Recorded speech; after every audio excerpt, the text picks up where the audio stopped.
오늘 설교 제목은 이기는 자에게 새벽별을 주리라입니다. 두아디라 교회에 관한 말씀인데요. 이기는 사람에게 새벽별을 준다, 이 말씀을 갖고 같이 은혜를 나누려고 합니다.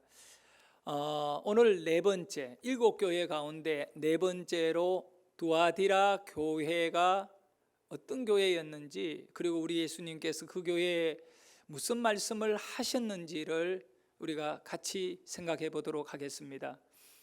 요한계시록에는 아시아에 있는 7개 교회에 보낸 편지입니다.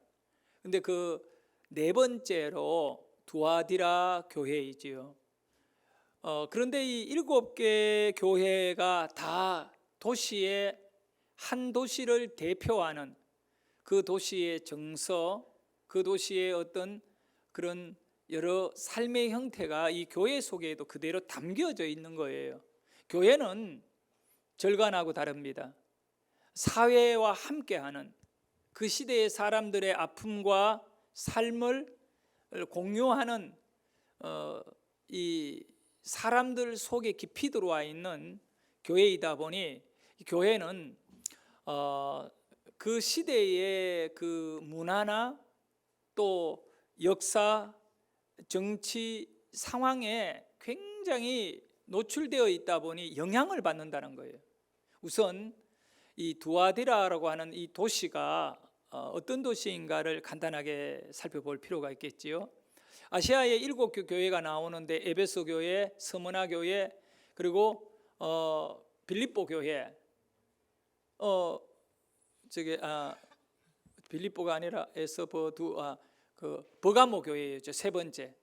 그리고 네 번째 두아디라 교회인데, 앞으로도 계속 4대 교회도 나올 거고 7개 교회를 다룰 겁니다. 그런데 이 7개 도시가 있잖아요. 대체로 보면 에베소 같으면 굉장히 큰 규모, 그 당시에 학자들은 한 20만 명 가까이, 상상을 초월하는 겁니다, 여러분. 예? 이 100년 전에 한양 인구가 한 20만 명밖에 안 되었는데, 근데 그런 대형 도시잖아요. 지난번에 버가모 교회는 로마의 아시아 수도였기 때문에 군사적, 정치적 그런 중심 도시였다. 굉장히 인구가 많이 살았던 도시이죠. 오늘 배울 두아디라 교회는 7개 도시 가운데 가장 작은 도시예요. 에베소라든가 버가모, 이런 스무나는 굉장히 큰 도시입니다. 당시에 한 10만 명 이상의 인구가 살던 참 대형 도시였죠. 그런데 두아디라는 아주 작은 도시입니다. 그저 1, 2만 명 정도 이렇게 인구가 될까 말까 할 그런 작은 도시였습니다. 근데 이 두아디라는 작다고 무시할 도시가 아니에요. 전체 로마 제국이 얼마나 영토가 넓었습니까? 그런데 이 두아디라는 전 로마 제국에서 가장 탁월한 두 가지를 가지고 있었습니다. 그것은 먼저 구리 세공업은 두아디라를 따라갈 도시가 없었습니다. 구리 제조, 구리를 만들어내고 생산하고 또 구리를 가지고 여러 가지 제품을 만드는, 그리고 두 번째는 지금도 마찬가지입니다만은 사람들은 옷을 입고 그 옷의 색깔을 다양하게 꾸밉니다. 화려함으로 보이고자 하는 거지요. 당시 로마 제국에서 이 염색업에 가장 앞선 기술과 또 집약된 그런 생산, 이 원료를 생산해내는, 염색 원료를 수출하는 그런 일을 이 두아디라 도시에서 만들어진 것을 로마 제국 안에 판매되었던 것입니다. 두아디라 사람들은 농사를 짓는다든가 다른 일을 하는 것이 아니라 대다수가 공업에, 상업에 종사한 것으로 알고 있습니다. 비록 작은 도시였지만 이런 공업과 상업에 종사함으로 아주 부유하게 살았던 오늘날 서울의 강남 사람들과 같이 로마 시대에는 기술을 가진 사람이 인정받고 돈을 많이 받을 수 있는 그런 이 장인들이 존경을 받는 시대였습니다. 그래서 로마가요 굉장히 강한 나라가 될 수 있었지요. 우리 조선은 기술 가진 사람을 천하게 여기고 시를 쓰고 글 쓰는 사람을 좋아하다가 가난한 나라가 되고 힘없는 나라가 되지 않았습니까? 기술은 삶의 현장을 발전시키는 큰 힘이지요. 이 두아디라는 이렇게 로마 시대에 기술공, 숙련공, 장인들이 대다수였기 때문에 그들은 아주 부유하게 살았습니다. 신약 성경에 가장 탁월한 인물이 사도 바울인데 바울은 출신 배경이 금수저예요. 로마 시대 당시에 유대인임에도 불구하고 로마 시민권을 가지고 있었어요. 그가 그런 인물이 될 수 있었던 것은 아버지를 잘 만났거든요. 바울의 아버지는 텐트를 만드는 기술을 갖고 있었어요. 여러분, 오늘날 우리가 생각하는 그런 텐트 만드는데 무슨 대단한 그렇지 않아요. 그 시대에는 전쟁을 많이 치르는 시대에 좋은 텐트를 만들어야 이 비가 내릴 때 날씨가 추운 날에 또 무더운 날에 그 텐트 만드는 재질 가죽을요 잘 다룰 수 있는 좋은 그런 기술을 가진 사람들은 아주 귀하게 대접을 받았어요. 바울 아버지가 바로 이러한 탁월한 기술을 갖고 있는 장인이었고 그 아들인 바울도 그 기술을 배워서 선교를 하면서 그렇게 일을 하면서 살았던 것이죠. 두아디라 사람들은 이렇게 부유한 생활을 하면서 아쉬울 것이 없게 살았습니다. 그런데 이 두아디라 도시 주신 그 고대에는 거의 신을 섬겼지요. 이 고대 그리스 쪽이나 로마 시대에는.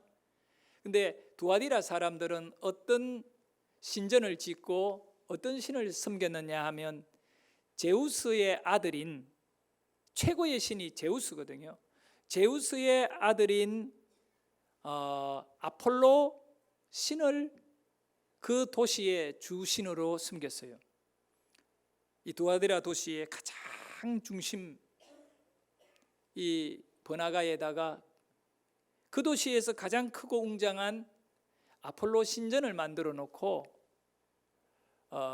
이 두아디라 사람들은 자기네들을 지켜주는 신이 바로 아폴로이다.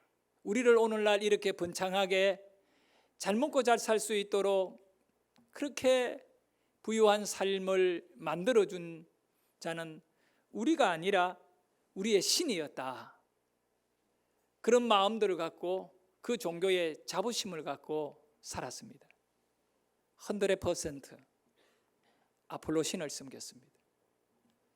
그런데 선교사 바울 같은 사람이 이 두아디라에 가서 복음을 전했거든요.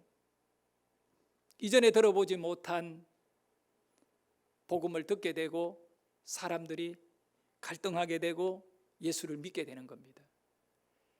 그런데 이 도시 안에 문제가 생기는 거예요. 왜냐하면 아폴로 신을 섬기는 강한 이 종교심을 갖고 있던 이 사람들이 갑자기 기독교를 믿게 되어졌을 때 오는 여러 가지 크고 어려운 문제들이 참 많았습니다. 가장 큰 문제는 두아디라 안에 두 중요한 구리 세공업과 염료업, 염색을 하는 그런 기술을 가진 사람들은 개인적으로 장사를 하고 이 가내공업 또는 중소기업을 운영하는 것이 아니라 그들은 아주 발달된 조직체를 갖고 하는 협동조합으로 움직였다는 겁니다. 구리세공업 협동조합, 그리고 염색업 협동조합, 또 이런 것을 판매하는 상인 협동조합, 여러 협동조합들이 만들어져서 그 협동조합을 중심으로 일을 하면서 그 수익을 분배하고 관리하고 했다는 겁니다. 그 협동조합을 뭐라고 불렀느냐 하면 길드라고 불렀습니다. 이 길드는요, 오늘날 협동조합의 아주 이 원조예요, 원조. 근데 이 길드는 현재의 우리가 경험하는 협동조합과는 비교되지 않을 정도로 아주 단결력과 또 집단력 이런 것이 강한 성격을 띠었어요. 근데 이 길드 안에 가입을 하게 되면 가장 중요하게 움직이는 게 신앙심을 중심으로 움직였는데, 그들은 주기적으로 그들이 섬기는 자기네들을 부유하게 만들어주고 사업을 도와주는 그런 신인 아폴로 신전에 가서 제사를 지내야 돼요. 그리고 그 제사 지낸 이후에 음식을 같이 먹고 뒤풀이는 신전에서 이렇게 제사를 통하여 행음하는 여사제들과 음행을 하게 돼요. 그 시대는 여러분 남자들의 시대였어요. 그리고 우리가 생각하는 신전에서 무슨 그런 짓을 하나 도저히 받아들일 수 없지만, 그러나 그 시대에는 그것이 여러분이 생각하는 것과는 전혀 다르게 0.1도 죄라고 생각하지 않았어요. 그것은 종교행위라고 얘기했습니다. 사람들이 만들어낸 악한 짓이 포장이 된 것입니다. 그리고 떳떳하게 그들은 집단 행음을 하면서 그것이 신을 기쁘게 하는 일이라고 보았습니다. 그런데 예수를 믿게 되면 성경은 우상에게 제사를 지내는 것과 그 음식을 먹는 것과 행음하는 것을 금하는 것입니다. 그러니까 이 두아디라 도시에서 예수 믿는 사람들에게 있어서 참 너무 힘들고 어려움이 있는 거예요. 그런데 그런 힘든 상황 속에 놓여 있는 두아디라 교회에 놀라운 사실은 너무나 건강하게 부흥하고 있다는 것입니다. 그래서 우리 예수님께서 이 두아디라 교회를 향해 말씀합니다. 자, 18절을 보면 이렇게 말씀합니다. 두아디라 교회의 사자에게 편지하라. 그 눈이 불꽃 같고 그 발이 빛난 주석과 같은 하나님의 아들이 이르시되 라고 말씀합니다. 이 두아디라 교회에 말씀하는 분이 누구라고요? 하나님의 아들이라는 겁니다. 하늘과 땅과 만물을 창조하고 운행하시는 하나님의 아들이 두아디라 교회 성도들에게 편지한다. 사실 그 시대에 두아디라 도시에 사는 모든 사람들은 누구를 바라보고 어떤 신이 하늘과 땅의 주인이라고 생각했습니까? 아폴로거든요. 아폴로가 우리를 지켜주고 아폴로가 우리를 구해주고 아폴로가 우리를 복을 준다고 믿었던 그 사람들이 살아가는 그곳에 있는 기독교인들에게 아폴로가 아니라 하나님의 아들 예수 그리스도이다. 그가 너희들에게 말씀한다. 그러면서 이 하나님의 아들 예수 그리스도께서 19절에 가면 말씀합니다. 같이 읽습니다. 시작. 내가 내 사업과 사랑과 믿음과 섬김과 인내를 하노니 내 나중 행위가 처음 것보다 많도다. 네, 내가 예수님은 너 바로 두아디라 성도들의 사업과 사랑과 하나님에 대한 사랑, 교회에 대한 사랑, 그리고 믿음, 섬김, 인내, 이 모든 것을 다 알고 있다는 거예요. 얼마나 너희들이 힘든 가운데, 여기 사업이라는 것은 그런 장사가 아니에요. 이것은 교회의 영적인 사역을 사업으로 번역된 거예요. 이거 원래는 사역이라고 해야 돼요. 얼마나 힘든 가운데에도 포기하지 아니하고 신앙생활하고 전도하고 또 이렇게 하고 있는지 내가 다 알고 있다. 그러면서 결정적 칭찬을 합니다. 너의 나중 행위가 처음 행위보다 많도다. 내 사역도 많아지고 믿음도 커지고 섬김이나 인내나 이 모든 것이 크다. 여러분, 에베소 교회를 우리가 처음에 이렇게 첫 교회가 에베소 교회인데 그 교회에 우리 주님이 뭐라고 말씀합니까? 첫사랑을 버렸다는 거죠. 처음에는 큰 사랑을 갖고 시작했는데 나중에는 그 사랑이 어디 갔느냐, 너희들이 왜 버렸느냐, 이 얘기거든요. 네? 네, 이 두아디라 교회가 얼마나 정말 멋진 교회입니까? 네? 저는 목회하면서 이렇게 우리 많은 성도님들을 접했지요. 근데 어떤 분들은 참 시작은요 매우 약하게 시작해요. 믿음이 없고 저 사람이 정말 교회 계속 다닐 수 있을까 이런 생각도 가지고 이랬는데 나중에 시간이 지나 보니까 얼마나 충성스럽게 교회를 잘 섬기고 있는지 몰라요. 네? 그런 분을 보면 힘이 나잖아요. 네? 우리는 정말 처음보다 나중이 더 성장해야 됩니다. 이 교회의 영적인 생리는 처음보다 나중이 성장되는.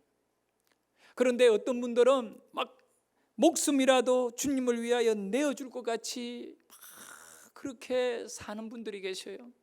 인정을 받아 이제 교회 안에 귀한 집사님, 권사님, 장로님이 되었는데 나중에 가보면 막 너무나 점점 망가지고 있는 거예요. 나중 행위가 무너져버린 거예요. 목사는 말씀을 제대로 전해야지요. 성도들에게 말씀의 정확한 길로 힘을 주고 또 치료해 주고 잘못된 것은 또 지적해 줘야 돼요. 근데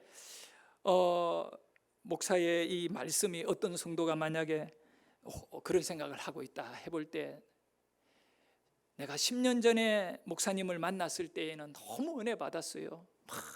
근데 지금은 목사님 보니까 영 아니에요. 이러면 저는 정말 너무 괴로울 것 같아요. 나중에 행위가 무너졌다면. 우리의 영적인 삶의 목표, 오늘 저와 여러분이 이 두아디라 교회에 말씀하는 주님의 음성을 들으면서 이제 앞으로 더 좋아질 수 있기를 축원합니다.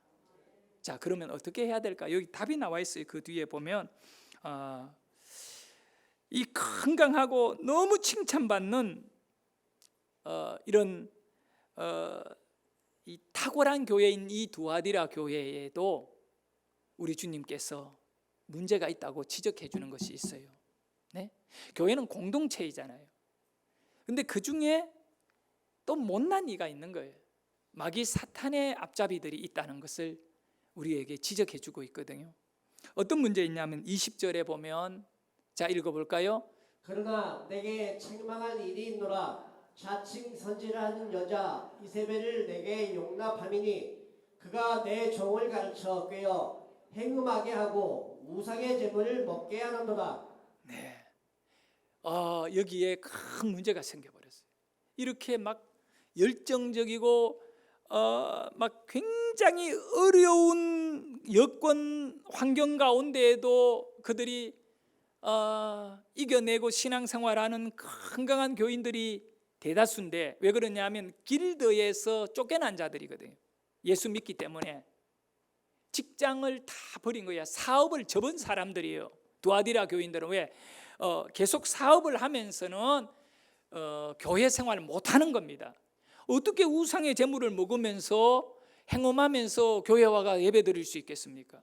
여러분, 지적되어진 우상의 제물을 먹는다. 20절 마지막에 내용 볼까요? 보세요. 이럽니다. 그가 이세벨이라고 하는 거짓 선지자가 내 종도를 가르쳐 꿰어 행음하게 한다. 제사 지낸 다음에 신전에 있는 여사제들과 이 음란한 짓을 하는 것과 그 다음에 우상의 제물을 먹는 것을 우리 예수님 책망을 하는 거예요. 교인들 가운데 그런 짓 하는 거예요. 예? 근데 우상의 제물을 먹는다, 이것이 단순히 식사가 아니에요, 여러분. 우리는 배고파서 음식 먹고 그러잖아요. 근데 이 우상의 제물은 먼저 이렇게 신에게 제사를 지내면 그게 나오는 고기, 떡, 음식을 제사를 드린 사람들이 다 같이 먹는 거예요. 그 먹는 거는 배가 고파 먹는 식사가 아니라 그 먹으면 요한계시록 3장에도 우리 예수님이 하신 말씀이 이거예요. 내가 문 밖에 서서 두드린다. 문을 두드리는 노크를 하는 거예요. 내 음성을 듣고 문을 여는 자에게는 내가 그에게 들어갈 것이다.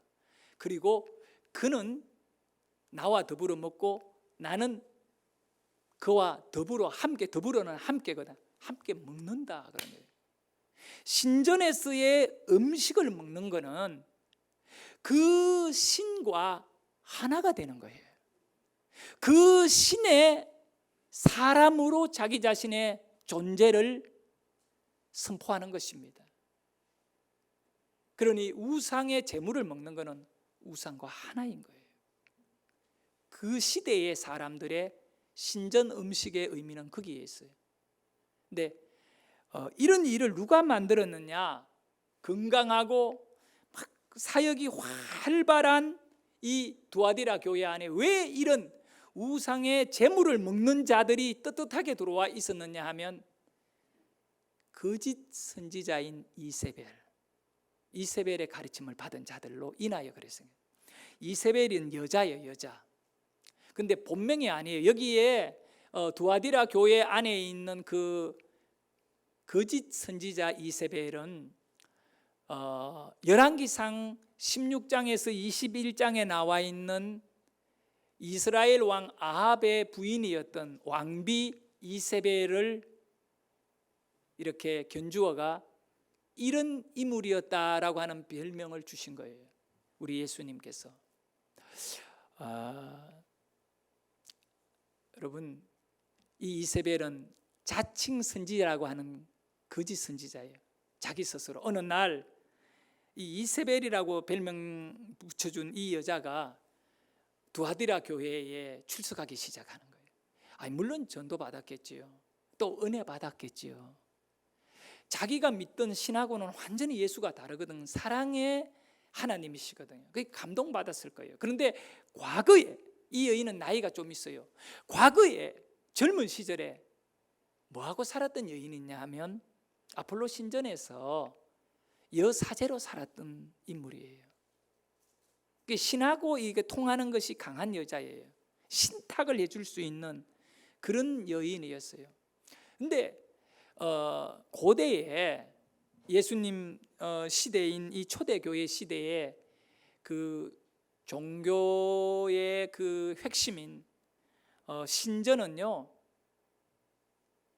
어마어마한 비즈니스였어요.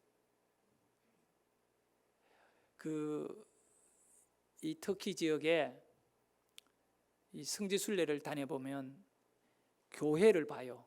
무너진 교회들을 볼 뿐만 아니라 우리 계시록에 나오는 교회들을 볼 수 있어요. 그것보다 더 선명한 것은 뭘 보느냐 하면 신전을 봐요. 신전. 그 시대에 있었던 상상을 초월하는 웅장하고 화려한 서울 우리 광화문의 세종문화회관요. 저게 4대 이제 다음 시간에 봅니다만은 4대에 있었던 그 신전하고 비교하면 서울에 있는 거는 아무것도 아니에요. 아무것도 아니에요. 예? 근데 그 신전의 옆에 보면 뭐가 있느냐 하면 은행이 있어요. 은행. 이 은행은 금고 기능을 감당해요. 근데 가이드에게 제가 물어봤습니다.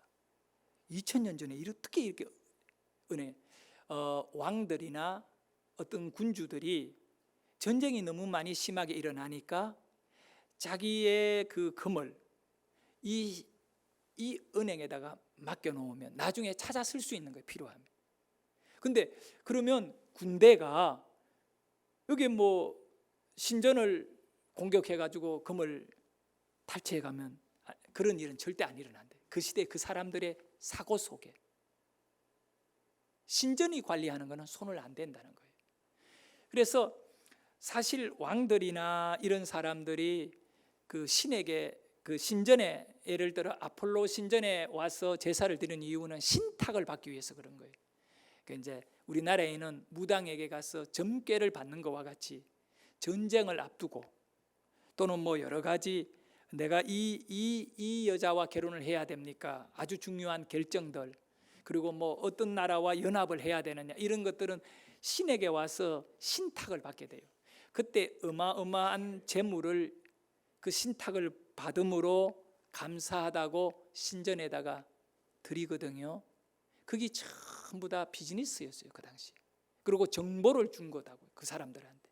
이쪽 정보를 이쪽에다가 주고 이쪽 정보를 이쪽에다 주고. 그러니 신전에 일하는 여사제들은요, 가장 이 똑똑한 정보력을 갖고 있는 엘리트였기 때문에 많은 정보를 가져야 미래에 더 발전할 수 있는, 그는 과거나 현재나 마찬가지. 그래서 신전을 찾아가지고 그들이 해결을 받았어요. 이 이세벨이 바로 신전에서 일한 여사제 출신이다 보니 말을 너무 잘해요. 그리고 과거에 그런 신전에서의 사제로 일하다가 본인에게 주어진 재산이 엄청 많아요. 그렇게 되기 때문에 교회에 들어왔을 때 그는 큰 재산을 가진 여자였기에 얼굴을, 몸을 아주 비싼 것으로 화려하게 꾸밀 수가 있었어요. 그리고 말하는 것이나 모든 것이 이미 많은 귀족들을 상대로 해본 경험이 있는 여자였기 때문에 교회 안에 있는 이 평범한 성도들은 이 여자의 말과 행동이 굉장히 깊이 있게 와닿았어요. 그런데 그 여자가 어느 날 말합니다. 내가 하나님의 음성을 들었다고. 그리고 그 두아디라 교회의 가장 큰 딜레마가 뭐냐 하면 사업을 포기하고 직장을 포기해야 되는 거예요. 잘 살 수 있는 숭령공임에도 불구하고 어디 일자리를 얻을 수가 없는 이유는 길드 회원으로 가입하면 우상의 재물을 먹어야 되고 행음해야 되기 때문에 그것이 싫어서 그 직장과 사업을 포기한 사람들이 두아디라 교회의 교인들이에요. 그런데 이 여자 이세벨은 타협점을 내놓습니다. 내가 하나님의 음성을 들었는데 우리가 신전에 가서 제사를 지내고 음식 먹는 거는 신과 하나가 되는 것이 아니라 그냥 식사이다, 식사. 왜냐하면 우리는 예수 믿는다. 우리 주인은 예수다. 그러니까 부담 없이 자유해라. 그거 먹어도 된다. 그거 먹는 것이 무슨 문제가 되겠느냐. 그 뒤에 뒤풀이로 일어나는 행음하는 것은 어쩔 수 없이 우리가 먹고 살려고 그 길드 회원의 의무이다. 의무를 행하는 것이기 때문에 너무 죄책감 갖지 마라. 우리 주님 이해하신다. 사랑의 주님이다. 이렇게 가르친 겁니다. 그러다 보니 너무 힘들게 왕따를 당하고 그 두아디라 도시에서 생활하던 이 성도들 입장에서는 속이 시원한 겁니다. 이전에 그렇게 다 했거든요. 아무 죄책감 없이. 그러나 예수를 믿은 이후에 너무나 죄책감을 갖고 그걸 정리했는데 다시 직장을 다닐 수 있고 그 상업적인 조합에 가입해서 영업을 할 수 있고 같이 이익을 나눌 수 있고 이 모든 것이 보장되니까 예수도 믿고 이런 길드 회원도 되고 그들에게는 그야말로 복음같이 들린 거예요. 여러분 잘 들으셔야 돼요. 이것이 2000년 전의 얘기만 아니에요. 불과 얼마 전에 우리는 일본 제국에 의해서 식민지였어요. 그때 일본 총독부는 조선에 있는 교회가 눈에 가시였어요. 교회를 타락시키기 위해 어떻게 했냐면 예배 전에 다 성도들이 일어나가지고 가장 먼저 동경종을 바라보고 천황이 있는 곳을 바라보고 천황에게 묵념을 했어요.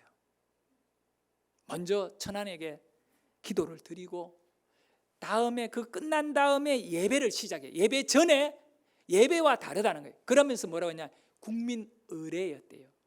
모든 일본 제국의 국민들은 그 통술자인 천황에게 의례를 해야 된다. 그렇게 하면서 이 장로교, 감리교 할 것 없이 모든 종교 총회에 총회장에 일본 순사들이 들어와서 그거를 결의하도록 했어요. 그래서 방망이를 쥐고 때린 거죠. 총회장이. 일본 천황에게 묵념하는 것은 종교 행위가 아니라 국가 의례 행위로 인하여 전국의 모든 교회는 이제 예배 전에 천황에게 묵념하고 한다고 방망이를 때린 거예요. 그때 반대한 사람 붙잡혀가 감옥 다 바치고 주기철 목사님은 순교를 당하고.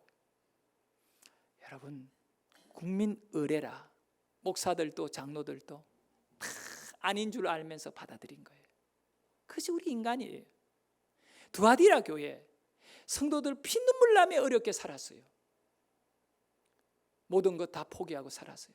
예수님 바라보고 살았어요. 그런데 이 이세벨이 들어와서 그들에게 하나님의 음성을 들었는데 그거는 먹고 살기 위해 그저 그냥 우리가 마음을 주지 않는데 어때? 괜찮아? 그러면서 타협해버린 거예요. 신앙은 여러분 타협하는 거 안 돼요.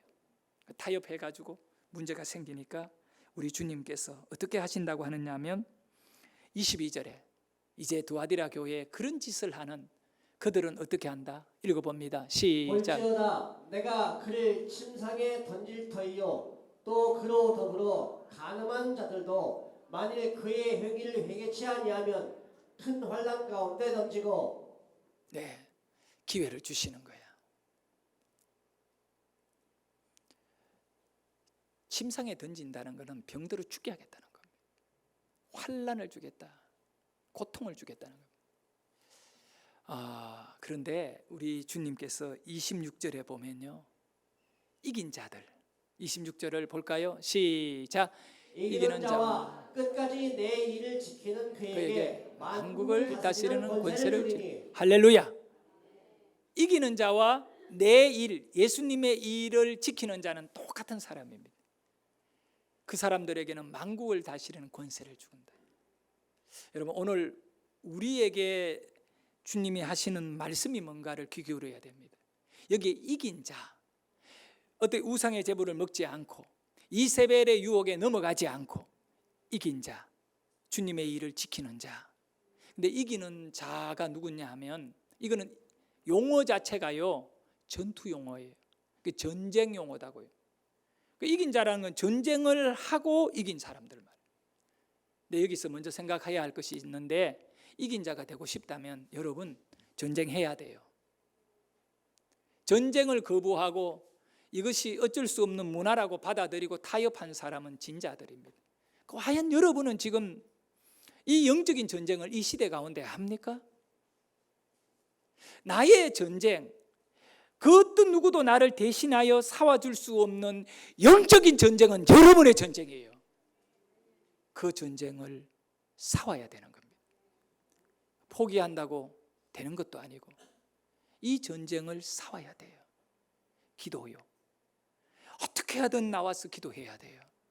말씀을 읽어야 되고 배워야 되고, 이 싸움을 포기하면 우리는 이길 수가 없어요. 던짐을 받을 수밖에 없는 저주 안에 우리는 구원을 받고 끄잡아냄을 받아야지, 저주에서. 그런데 우리가 더럽혀짐으로 인하여 저주 속에 던져지면 안 되잖아요. 그럼 이기려면 어떻게 해야 돼? 싸워야 된다니까요. 싸우자, 영적으로 몸부림치자. 나는 그런 저와 여러분이 되기를 소원합니다. 마지막 결론입니다. 네? 두아디라 교회의 결론은, 이 앞에도 참 너무나 여러 가지 다양한 칭찬과 책망이 있지만 28절의 말씀이 결론이에요. 전체에서 나는 이 말씀이 가장 소망이 되고 힘이 된 말씀이에요. 내가 또 그에게, 그가 누굽니까? 싸운 사람에게, 싸워서 이긴 사람에게, 싸움이 없이는 이길 수도 없는데 마귀와 어둠과 이 저주의 그 권세, 이 거짓 선지자와 싸워가지고 이기는 자. 여러분, 싸움만 선택하면 능력은 주님이 주시는 줄 믿으시기를 바랍니다. 그래 싸우자고요. 그 이긴 자에게는, 그에게는 뭘 준다고요? 새벽별을 주겠다. 그래서 오늘 설교 제목인 거예요. 네? 설교 제목이 이긴 자에게 새벽별을 주리라. 근데 새벽별이 뭐냐? 저는 한 주 내내 이 연애 속에, 이 묵상 속에 얼마나 기쁘고 내 안에 소망이 있는지 몰라요. 여러분 정말 살기 힘들지요. 직장이 불안하고 수익에 근심이 있고요. 건강에 또 어려운 신노가 오기 시작하고 죄송해요. 우리 주 사람이 나이가 이제 뭐 50 중반이 60대를 딱 바라보고 있으니 안 아픈 데가 없어요. 네? 이빨부터 시작해가 허리에다가 다리에다가 무릎에다가 처음에는 막 걱정이 되는데 이제 막 다 아프니까 하나 더 플러스 되는 것 뿐이구나 생각합니다. 네? 그런 문제가 얼마나 많아요, 우리 안에. 그런 몸을 일구고라도 기도하고 전도하고 싸워 이겨야지요. 그러면 뭘 주신다? 그런 여러 가지 어려운 상황, 자녀들이 막 어려움을 겪고 있다든가 이런 부분들이 있을 때에 소망만 가지면 다 해결되잖아요. 그 소망의 말씀이 뭐냐면 이긴 자들, 그들에게 새벽별 주겠다. 나는 한국교회가 지금 굉장히 어려운 가운데 놓여 있거든요. 그런데 이 말씀을 갖고 우리가 제대로 싸우면 된다. 그리고 그러면 우리 주님께서는 새벽별 우리에게 준다. 새벽별이 뭐냐 이거예요. 밤이 끝난 것입니다. 새벽에 별을 보는 자는 새벽을 맞이하는 사람이고 밝은 아침이 그에게 주어지는 것입니다. 환한 영적인 세상이 열리는 거예요. 어두운 새벽을 지나서 여러분의 개인의 인생에 환한 낮이 시작되는 바로 새벽이기를 소원합니다. 캄캄한 어두운 밤을 통과해버린, 싸워서 이겨버린, 그래서 이제 낮이 나에게 기다리고 있는, 어두움은 끝나는 새벽에 별을 너에게 선물을 주겠다. 말씀 한번 볼까요? 베드로후서 1장 19절에 보면 어두운 데를 비추는 등불과 같으니, 그게 뭐냐 하면 날이 새어 샛별이 너희 마음에 떠오르기까지. 아침에 날이 딱 새면 샛별이 새벽별이거든요. 새벽별이 너희 마음에 떠오르는 이것을 이룰 때까지는 너희들이 주의하고 싸워 이겨라는 겁니다. 할렐루야. 이제 우리 주님의 약속입니다. 저와 여러분에게, 싸우는 자에게, 싸우는 분들이 있을 거고 아직 안 싸우는 분들이 있는데 싸우시기를 바랍니다. 싸우고 이기는 자들에게 말씀으로 싸우고 기도로 싸우고 영적인 사랑과 또 사역으로 싸우는 자에게는 새벽별을 그 마음에 떠오르게 해서 그를 영적인 구원의 환한 아침과 승리의 날을 허락해 주시는 줄 믿습니다. 기도하겠습니다.